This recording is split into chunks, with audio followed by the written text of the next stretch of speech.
अस्सलाम वालेकुम, कैसे हैं आप सब लोग। उम्मीद करती हूँ सब ठीक होंगे। वीडियो पसंद आएगी तो वीडियो को लाइक कर दीजिएगा, चैनल पे न्यू है तो चैनल को सब्सक्राइब कर दीजिएगा। इन दो ड्रेसेस की बारी है। अब इस पूरे कपड़े के अंदर से हमने शलवार और कमीज़ के कपड़े अलग करने और फिर आपसे कुछ सजेशंस लेनी है, बताइएगा। फिर इसके बाद नेक्स्ट वीडियो आप लोगों के पास आएगी। कमेंट ना किया तो फिर नहीं आएगी। अच्छा, अब मेरा इरादा था कि घर के कपड़ों को पहले तवज्जो दी जाए, क्योंकि घर के कपड़े ज़्यादा कंफर्टेबल होने चाहिए, पुरसकून होने चाहिए। और वैसे भी हमारे पास जितने कपड़े होते हैं ना, हम कहते हैं हमारे पास है ही नहीं। तो नहीं, वाकई मैंने घर के 2-3 ही बनाए होते हैं और मैंने तीनों के तीनों ख़राब कर दिए हैं। अब बारी आती है कि इस पूरे कपड़े में से मैंने शलवार के पीस को, कमीज़ के पीस को और स्लीव्स को और बेल्ट को कैसे अलग करना है। ये कपड़ा है जनाब हमारे पास 3.5 गज़, जो कि एक नॉर्मल ड्रेस का होता है। इसमें हम लॉन्ग कुर्ती का तो सोच भी नहीं सकते। तो बेल्ट वाली शलवार बनेगी। अच्छा, मैंने ना बहुत ज़्यादा डिफरेंट एक्सपेरिमेंट्स करके देख लिए हैं। मैंने वो खड़ा सा ट्राउज़र्स जो बग़ैर बेल्ट के या बग़ैर बेल्ट के शलवार भी बना के देख लिया है, लेकिन जो कंफर्ट मुझे बेल्ट वाली शलवार के साथ है वो कहीं भी नहीं है घर के ड्रेसेस में, मतलब कि मुझे वो ज़्यादा बेहतर लगता है। अब जनाब सबसे पहले यहाँ से मैंने 33 इंच लंबा और उसको डबल फोल्ड करके 33 इंच बेल्ट के अलावा जो लेंथ होती है शलवार की वो निकाल लिया है। ये कपड़ा डोरिया है, गोल्ड मार्क 2 से लिया था, जहाँ से मैंने वो वाइट कलर का कपड़ा लिया था कढ़ाई वाला, जो मैंने श्रिंक करके आपको बताया कि शलवार बनाना चाहती थी लेकिन नहीं बनी। तो पतला बहुत है ना, तो वहीं से मैंने लिया है। अब देखें कि इसे फाड़ते हुए मुझे क्या मसला हुआ है कि ये कपड़े के अंदर लाइनें थी और जब मैंने इसे खींच के फाड़ने की कोशिश की है तो ऐसी वाइब्रेशन हुई है कि हाथ सही से इस तरीके से हुआ है कि जो सीधी तरफ का कपड़ा था जाके उल्टे हाथ की तरफ गिरा, जो उल्टे हाथ का था सीधे हाथ की तरफ आके गिरा है। इससे पहले कि मैं कोई अच्छी वाली मिस्टेक कर देती, गलती से मिस्टेक कर देती, तो मैंने यहाँ पे दोनों पीसेस को अलहदा नाप लिया। अच्छा ही हुआ, नहीं तो मैंने गड़बड़ कर देनी थी। एक पीस निकला है 66 इंचेस लॉन्ग, दूसरा था 60 इंचेस लॉन्ग। जो 60 वाला था उसे कमीज़ का पल्ला और बाजू निकलनी थी ना। ऑब्वियस सी बात है कि मैंने राइट का पल्ला लेफ़्ट फेंक दिया है, लेफ़्ट का राइट पे। ऐसे कपड़े काटते हुए कभी नहीं हुआ, लेकिन इसके साथ हो गया है। थोड़ा ये कॉटन नुमा कपड़ा लग रहा है मुझे। बहरहाल जी, अच्छा है, क्वालिटी वाइज तो बेहतर है। शमीज़ तो नहीं ना पहननी पड़ेगी, जिस्म तो नहीं दिखेगा इसमें। अब दोबारा से ये जो शलवार का कपड़ा था इसे भी मैंने नाप लिया है। अब कुछ दिन पहले की बात है कि मैं गोल्ड मार्क गई थी और आपको पता है लोकल मार्केट में जो कॉटन वगैरह के सिले हुए बहुत ज़्यादा ढेरों ढेर कपड़े टंगे हुए होते हैं, जो आपको 1,500-2,000 के मिल रहे होते हैं। मैंने सुना था उसमें अच्छी क्वालिटी भी आती है। मैंने कहा 2,000 के तो तुम सूट या नीला लेके आती हो, तो चलो वहाँ से कोई सूट देख लो।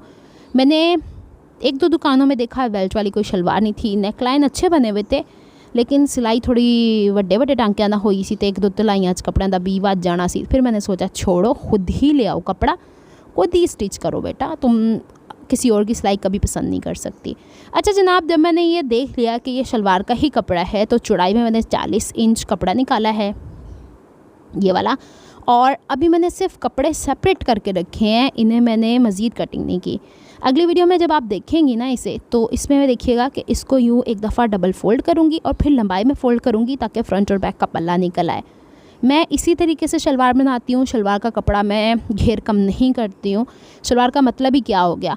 तो चलो जी, इसको यहाँ रखते हैं। अब ये जो कपड़ा है हमारे पास कमीज़ का, तो कमीज़ के लिए हम अगर बर को मोड़ के यानी अर्स को मोड़ के कमीज़ की चौड़ाई देखते हैं मीडियम साइज़ की, जो कि मेरे पास दामन 20 इंच आना चाहिए, लेकिन चूँकि मैं लूज़ कुर्तियाँ पहनती हूँ तो उस हवाले से परफेक्ट है। हम इसमें से आराम से कपड़ा जैसे कि चौक दामन के लिए मोड़ा जाता है मोड़ लेंगे।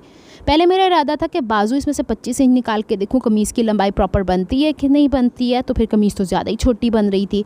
इतनी छोटी कमीज़ें मैं घर पे भी नहीं पहनती हूँ।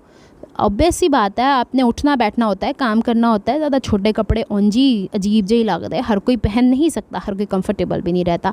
फिर मैं चुटकियाँ बजा बजा के यहाँ पे कह रही हूँ कि चलो बाजू बेशक छोटे कट कर लें, यहाँ तक भी आ जाए, नो इश्यूज़। और साइड पे कपड़ा बचता ही है, कोई ना कोई हम डिज़ाइनिंग कर लेंगे, लेकिन मैं लेस नहीं लगाना चाहती ड्रेसेस पे। लेसेस लगा के अपना ड्रेसेस पे बहुत टाइम बर्बाद कर चुकी हूँ। अब मुझे लगता है कि simplicity is the best policy.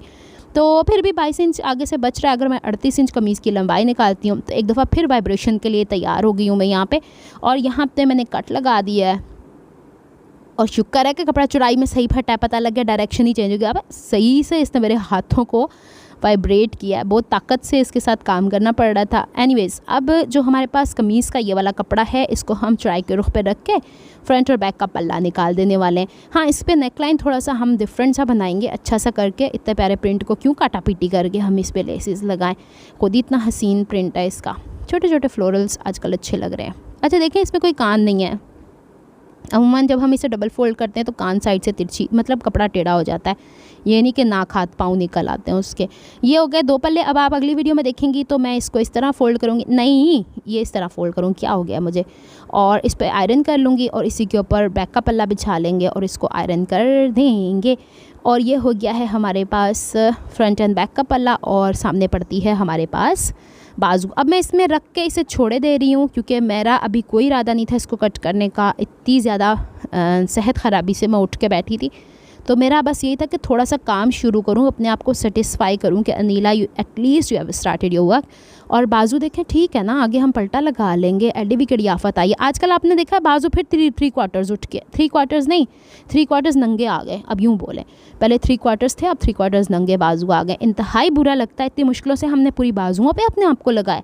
अब तो और मौका मिल गया कपड़ा बेचने वालों को कि कपड़ा थोड़ा बाजी, अब तो बाजुएँ ही छोटी आ गई हैं।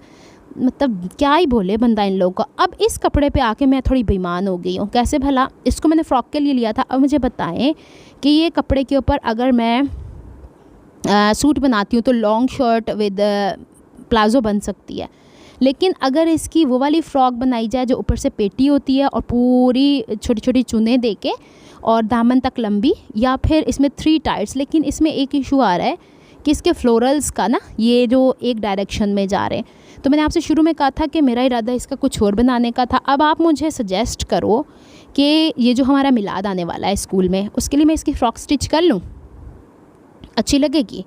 मुझे आइडिया दे दो, जल्दी से बता देना। नहीं बताया तो फिर मैं पुराना कोई ड्रेस पहन गई ना, फिर आप लोगों पे इल्ज़ाम आएगा, आप लोगों ने मुझे सही से सजेस्ट नहीं किया था। अभी मैं आपको इसकी चुन्नटें छोटी छोटी बना के दिखाती हूँ, फिर थोड़ा सा करीब से करके इस कपड़े की क्वालिटी भी दिखा देती हूँ, क्योंकि मुझे लगता है जब मैं इसे एक दफ़ा धोऊँगी ना तो इसने गफ़ हो जाना है। तो चलो दोबारा से देखो ज़रा। और अगर ये थोड़ा बहुत पतला है तो इसके नीचे हम लगा लेंगे अस्तर या लैदा से शमीज़ पहन लेंगे। ओदी कोई वजह नहीं, क्योंकि आपको पता है बारीक से बारीक शिफॉन की भी तो फ़्रॉकें बनती हैं ना, नीचे अस्तर नहीं लगता क्या? तो बता दो अब जल्दी के साथ। ये देखो, इसके मैं बस इसी में से परेशान थी कि इसके फ्लोरल डायरेक्शन जो एक तरफ जा रही है उसको मुझे मद्देनज़र रखना पड़ेगा। लेकिन कपड़ा चूँकि मेरे पास 5 गज़ है तो मैं इसको ज़ाया नहीं करना चाह रही। हद से हद मैं लॉन्ग कुर्ती 48 इंचेस की भी बना लूँ, प्लाज़ो खुला भी बना लूँ, फिर भी कपड़ा बच रहा है। अब ये ना कहने बैठ जाना कोई कि कपड़ा बचा है मैनू काल दो, मैं डीसी के पैसे कहाँ से उठाऊँगी। अब आप लोगों ने मुझे मजाक एक तरफ, अब मुझे बताएं कि मैं इसकी चुन्नटें डाल के दिखा रही हूँ और बताएं। ये देखो, फिर इसके बाद मैं इसे शीशे के पास ले लेके घूम घूम के भी देखी हूँ, मुझे लगा है कि थोड़ा सा फ़्रॉक अच्छा लगेगा। अभी मैं आपको थोड़ा सा और करीब से करके दिखाऊंगी ताकि आपको मज़ीद पता चल जाए। अब मुझे बताएं, एक यानी कि जो पेटी के बाद चुन्नटें डलती हैं वो डाली जाए, या 3 टायर वाली जो आजकल चल रही है, 3 लेंथ्स की छोटी छोटी चुन्नटों वाली, तो फिर किस तरह की अच्छी लगेगी? और ये गैदर्स इस तरह की नहीं होंगी, वो तो छोटी छोटी बारीक बारीक गैदर्स नहीं होती, बेबी गैदर्स, उसको बनाया जाएगा। आगे मैं दिखाती हूँ ज़रा थोड़ा सा करीब करके कैमरा। ये देखो, ये आ गया, ये है कपड़ा हमारे पास। इसमें चकोर चकोर डब्बियाँ बनी हुई हैं सेल्फ प्रिंट के अंदर। कपड़ा ड्यूरेबल है, रह जाएगा। इतने इसमें जो थोड़ी बहुत नज़ाकतपन है वो थोड़ा सा मुझे ना इसमें रेशमी का भी लग रहा है। तो बताइएगा फिर मुझे आप लोग, आपके कमेंट्स का इंतज़ार रहेगा। मिलती हूँ मैं आपसे नेक्स्ट वीडियो में किसी नए प्रोजेक्ट या आइडिया को लेके। तब तक के लिए दुआ में याद रखिएगा, अपना बहुत सारा ख्याल रखिएगा। रब रखा फ़ी अमान अल्लाह, रब की अमान। अल्लाह हाफिज़।